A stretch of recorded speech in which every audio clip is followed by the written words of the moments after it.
মৰমৰ ছাত্ৰ-ছাত্ৰীসকল, আশা কৰোঁ তোমালোক কুশলে আছা। আজি আমি সমাজ বিজ্ঞানৰ এটা অতি গুৰুত্বপূৰ্ণ পাঠ মানচিত্ৰ অধ্যয়নৰ বিষয়ে আলোচনা কৰিবলৈ লৈছোঁ। তোমালোকে ইতিমধ্যে আমাৰ ৰাজ্য অসম লগতে আমাৰ ৰাজ্যখনৰ কেইবাখনো জিলাৰ বিষয়ে পঢ়িলা। এই পাঠসমূহ পঢ়োঁতে আমি শ্ৰেণীকোঠাত ভূচিত্ৰাৱলীত মানচিত্ৰখন মেলি লৈছিলোঁ।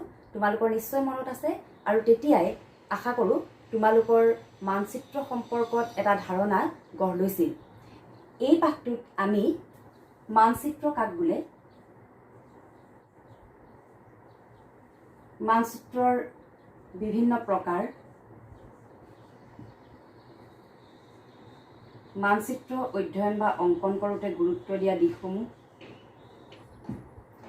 আৰু মানচিত্ৰৰ প্ৰয়োজনীয়তা সম্পৰ্কে আলোচনা কৰিম।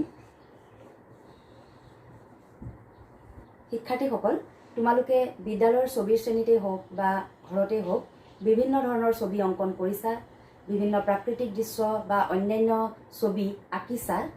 মানচিত্ৰও এখন ছবি, কিন্তু তোমালোকে অঁকা ছবিবোৰ আৰু মানচিত্ৰ একে নহয়।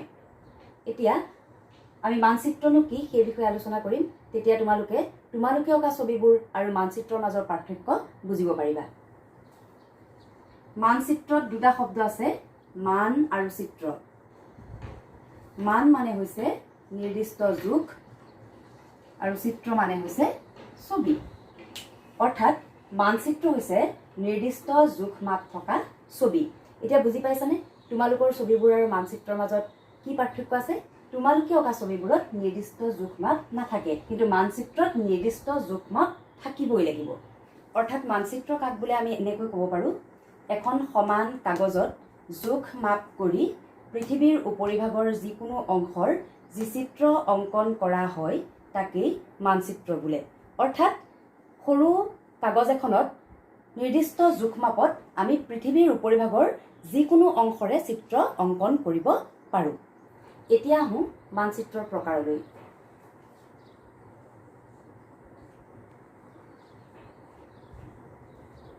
মানচিত্ৰৰ প্ৰকাৰ। মানচিত্ৰ অংকনৰ কিছুমান বিশেষ উদ্দেশ্য থাকে আৰু এই উদ্দেশ্যৰ ভিত্তিত মানচিত্ৰক কিছুমান ভাগত ভাগ কৰা হয়।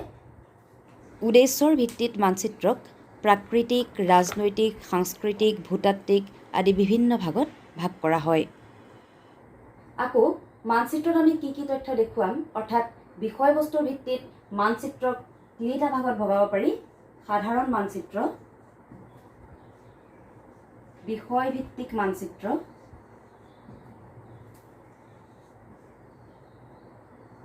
বিশেষ মানচিত্ৰ। অৰ্থাৎ মানচিত্ৰত আমি কি কি তথ্য দেখুৱাম তাৰ ভিত্তিত তিনিটা ভাগত ভগাব পাৰি, সাধাৰণ মানচিত্ৰ, বিষয়ভিত্তিক মানচিত্ৰ আৰু বিশেষ মানচিত্ৰ। এতিয়া সাধাৰণ মানচিত্ৰনো কি?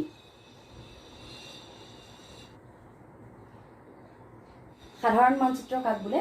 যি মানচিত্ৰত পাহাৰ, পৰ্বত, নদ নদী, সাগৰ, মহাসাগৰ আদি প্ৰাকৃতিকভাৱে সৃষ্টি হোৱা বস্তুবোৰৰ লগতে মানুহে সৃষ্টি কৰা গাঁও, নগৰ, জিলা, ৰাজ্য, কল কাৰখানা আদি দেখুওৱা হয় তাকে সাধাৰণ মানচিত্ৰ বোলে। অৰ্থাৎ সাধাৰণ মানচিত্ৰত প্ৰাকৃতিকভাৱে সৃষ্টি হোৱা বিভিন্ন অৱয়ৱৰ লগতে মানুহে সৃষ্টি কৰি লোৱা দেশ, মহাদেশ, জিলা, ৰাজ্য, গাঁও, নগৰ, ৰাস্তা ঘাট ইত্যাদি দেখুওৱা হয়। তাৰপিছত বিষয়ভিত্তিক মানচিত্ৰ কি? যি মানচিত্ৰত ৰাজ্য বা দেশ এখনৰ জনসংখ্যা কিমান, যাতায়াত ব্যৱস্থা কেনেকুৱা ইত্যাদি বিষয় বিশেষভাৱে দেখুওৱা হয় তাকে বিষয়ভিত্তিক মানচিত্ৰ বোলে। অৰ্থাৎ বিষয়ভিত্তিক মানচিত্ৰত ৰাজ্য বা দেশ এখনৰ কিছুমান তথ্য, কিছুমান বিষয় বিশেষভাৱে দেখুৱাবলৈ যত্ন কৰা হয়। আকৌ বিশেষ মানচিত্ৰ কি? কিছুমান মানচিত্ৰ কিছুমান বিশেষ লোকৰ বাবে বিশেষভাৱে অংকন কৰা হয়। যেনে ধৰা শিশুসকলৰ বাবে, দৃষ্টিহীনসকলৰ বাবে যিবোৰ মানচিত্ৰ বিশেষভাৱে অংকন কৰা হয় সেইবোৰে হৈছে বিশেষ মানচিত্ৰ। তেনেকৈ নতুনকৈ মানচিত্ৰ অংকন কৰিবলৈ শিকাসকলৰ বাবে বা আৰক্ষীসকলৰ বাবে বিশেষ মানচিত্ৰ থাকে। অৰ্থাৎ তেনে লোকৰ বাবে কিছুমান মানচিত্ৰ বিশেষভাৱে প্ৰস্তুত কৰা হয়। এতিয়া মানচিত্ৰ এখন অধ্যয়ন কৰোঁতে বা অংকন কৰোঁতে কি কি কথাত গুৰুত্ব দিয়া হয়? তোমালোকে এটা কথা জানা যে আমি মানচিত্ৰ চাই দুখন ঠাইৰ সঠিক দূৰত্ব নিৰূপণ কৰিব পাৰোঁ। দূৰত্ব, প্ৰথম কথাটো হৈছে দূৰত্ব। অৰ্থাৎ মানচিত্ৰত দুখন ঠাইৰ দূৰত্ব দেখুওৱা হয়, সঠিক দূৰত্ব, আৰু তাৰ বাবে স্কেল বা মাপনি ব্যৱহাৰ কৰা হয়। স্কেল বা মাপনি ব্যৱহাৰ কৰা হয়। এতিয়া পৃথিৱীৰ উপৰিভাগৰ দুখন ঠাইৰ দূৰত্ব মানচিত্ৰত অৰ্থাৎ সৰু কাগজ এখনত কিদৰে দেখুওৱা হয়? ধৰা হ'ল গুৱাহাটী আৰু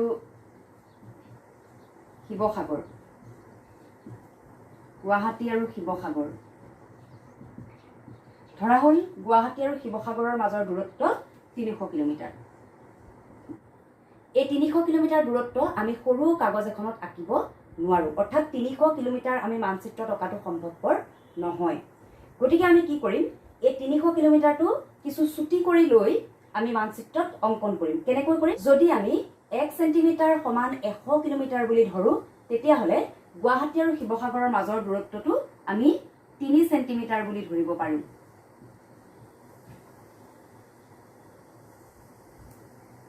যে যিটো 300 কিলোমিটাৰ আমি মানচিত্ৰত অংকন কৰিব নোৱাৰোঁ, কাগজত আঁকিব নোৱাৰোঁ, কিন্তু 3 চেণ্টিমিটাৰটো আমি কাগজত আঁকিব পাৰিম। অৰ্থাৎ গুৱাহাটী আৰু শিৱসাগৰৰ মাজৰ প্ৰকৃত দূৰত্বটো আমি সৰু কৰি 3 চেণ্টিমিটাৰ হিচাপে ধৰি ল'লোঁ, আৰু এই 3 চেণ্টিমিটাৰটো আমি মানচিত্ৰত অংকন কৰিব পাৰিম, আৰু এনেকৈয়ে আমি দুখন ঠাইৰ দূৰত্ব দেখুৱাব পাৰিম। আৰু এই গোটেই কথাটোক কোৱা হয়, গোটেই যিটো উপায় বা কৌশল, এইটো কোৱা হয় স্কেল বা মাপনি। অৰ্থাৎ স্কেল বা মাপনি কি? মানচিত্ৰত দুখন ঠাইৰ দূৰত্ব আৰু ঠাই দুখনৰ প্ৰকৃত দূৰত্বৰ মাজৰ অনুপাত। স্কেল বা মাপনি কাক বোলে? যি অনুপাতত অৰ্থাৎ হিচাপত বা জোখত পৃথিৱীৰ উপৰিভাগৰ দুখন ঠাইৰ মাজৰ আচল দূৰত্ব মানচিত্ৰত চুটি কৰি লোৱা হয়, তাকে স্কেল বা মাপনি বোলে। আৰু এনেকৈ আমি পৃথিৱীৰ উপৰিভাগৰ যিকোনো দুখন ঠাইৰ দূৰত্ব চুটি কৰি মানচিত্ৰত দেখুৱাব পাৰোঁ। ইয়াৰ পিছত মানচিত্ৰ অধ্যয়ন কৰোঁতে গুৰুত্ব দিয়া আন এটা কথা হৈছে দিশ। তোমালোকে জানা যে মানচিত্ৰৰ জৰিয়তে আমি এখন ঠাইৰ সঠিক অৱস্থান গম পাব পাৰোঁ বা জানিব পাৰোঁ, আৰু তাৰ কাৰণে দিশৰ কথাটো খুব গুৰুত্বপূৰ্ণ। মানচিত্ৰত দিশ এনেকৈ নিৰ্ণয় কৰা হয় বা দেখুওৱা হয়: ওপৰৰ ফালে উত্তৰ, তলৰ ফালে দক্ষিণ, সোঁহাতে পূব আৰু বাওঁহাতে পশ্চিম। প্ৰতিখন মানচিত্ৰৰে কাষত এনেকৈ দিশ উল্লেখ কৰা থাকে। আকৌ পৃথিৱীৰ উপৰিভাগত বিভিন্ন প্ৰাকৃতিক বা মানৱ সৃষ্ট অৱয়ৱ আছে। এই অৱয়ৱবিলাক আমি মানচিত্ৰত কেনেকৈ দেখুৱাম? এই অৱয়ৱবিলাক আমি ঠিক যেনেকুৱা তেনেধৰণে মানচিত্ৰত আঁকিব নোৱাৰোঁ, সম্ভৱ নহয়। আমি এই অৱয়ৱবিলাক দেখুৱাবৰ কাৰণে কিছুমান চিহ্ন ব্যৱহাৰ কৰোঁ, আৰু এই চিহ্নবিলাকক সাংকেতিক চিহ্ন বুলি কোৱা হয়। সাংকেতিক চিহ্ন অৰ্থাৎ মানচিত্ৰত প্ৰাকৃতিক অৱয়ৱ বা মানৱ সৃষ্ট অৱয়ৱবিলাক দেখুৱাবৰ কাৰণে যিবিলাক চিহ্ন ব্যৱহাৰ কৰা হয়, সেইবিলাকেই হৈছে সাংকেতিক চিহ্ন। সাংকেতিক চিহ্ন কাক বোলে? সকলো ধৰণৰ মানচিত্ৰতে পৃথিৱীৰ উপৰিভাগৰ প্ৰাকৃতিক আৰু মানুহে সৃষ্টি কৰা বস্তুবোৰ দেখুৱাবলৈ কিছুমান বিশেষ চিহ্ন ব্যৱহাৰ কৰা হয়। এইবোৰেই হৈছে সাংকেতিক চিহ্ন, আৰু এই সাংকেতিক চিহ্নবিলাক জানিলেহে আমি এখন মানচিত্ৰ ভালকৈ অধ্যয়ন কৰিব পাৰিম। কিছুমান সাংকেতিক চিহ্ন এনেকুৱা: আন্তঃৰাষ্ট্ৰীয় সীমা অৰ্থাৎ বিভিন্ন দেশৰ মাজৰ সীমা দেখুৱাবলৈ আমি এইটো চিহ্ন ব্যৱহাৰ কৰোঁ। মানচিত্ৰত ৰাজ্যৰ সীমা দেখুৱাবলৈ এনেধৰণৰ চিহ্ন ব্যৱহাৰ কৰা হয়। জিলাৰ সীমা দেখুৱাবলৈ এইটো চিহ্ন ব্যৱহাৰ কৰা হয়। মহকুমা বা মৌজাৰ সীমা এনেধৰণৰ চিহ্নৰ দ্বাৰা বুজোৱা হয়। ৰাজ্য, দেশৰ ৰাজধানী এনেকৈ চিহ্ন দিয়া হয়। প্ৰধান ঠাই এনেদৰে দেখুওৱা হয়। পকী ৰাস্তাৰ চিহ্ন এনেকুৱা, কেঁচা ৰাস্তা এনেদৰে দেখুওৱা হয়।